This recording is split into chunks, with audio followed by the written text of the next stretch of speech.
Due to having too many things to do and not enough time to do it all,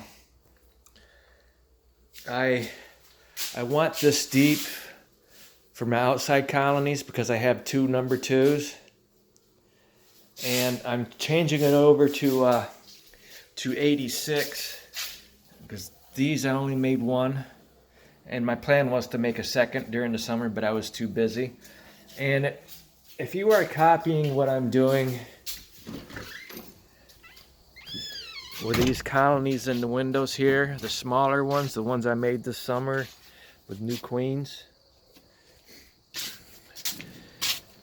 it's Labor Day weekend, first week of September. Yellow jackets are a problem, and I could have the commercial bees over here robbing my colonies. And what I do is, when I move them out of the window, I plug the hole with a rag. There's only one access hole. And this one here, I'm getting ready to take frames out of that one inside and put it in this deep. I've already checked this one just out of curiosity because they weren't consuming a lot of syrup. And they still have a queen and she's laying. But what happens when you take these colonies from all over the locations in your property and you put them in the window, of course, they're going to lose the worker bees. But the goal is to keep them warm and keep the nurse bees in the colony. And gradually that colony will build up during the fall, because you don't want the colony too big anyway. You don't want them building up too much and not having enough room. So it's kind of a perfect situation. You move the colony to the window, they lose some bees, they still have a queen, they still have their nurse bees. You got to make sure there's pollen in the hive because nobody's going to go out and get pollen.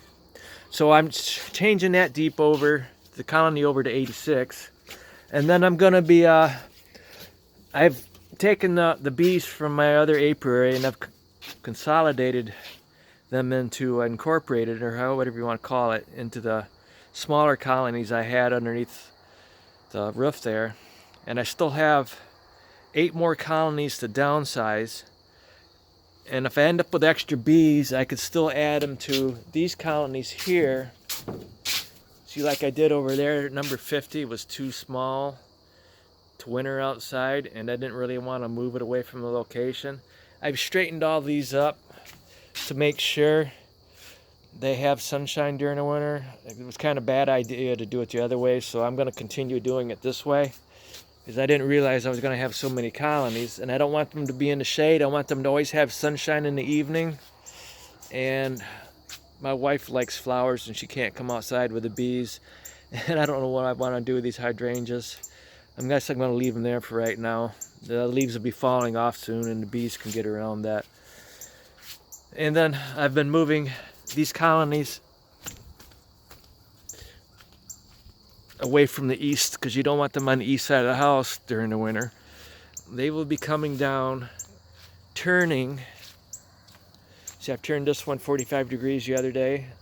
I'm going to turn it 90 and put it on there. And then I'll be sliding these down. And when I fill up that row there, I'll be filling up this row here too. And they all be facing south. And hopefully they'll be large enough to winter outside.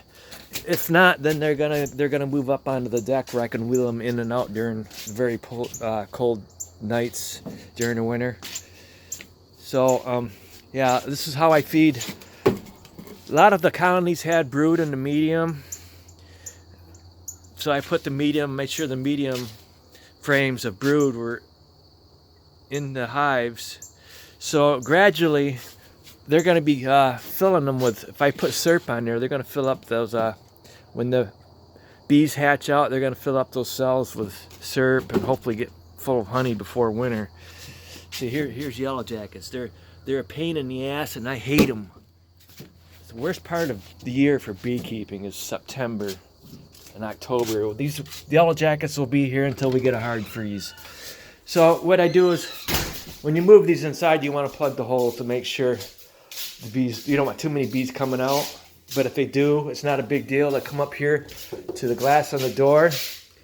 And then when you're all done, you just open this up. That's why I designed this with 2 large doors. Open it up and you brush them out. And to keep them warm during the winter, keep drafts out, I just tuck rags old t-shirts, rags, old towels around there, because there's a little bit of a gap for moving them in and out. You don't want it too tight. So, and this is how I feed them during the winter. Just want to make sure the small colonies want to make sure they can fill up their frames with syrup and have enough to get through winter, because you can't feed them during the winter. You can only feed them during the fall, because during the winter, even inside this room, it's still too cold in here for them to take syrup.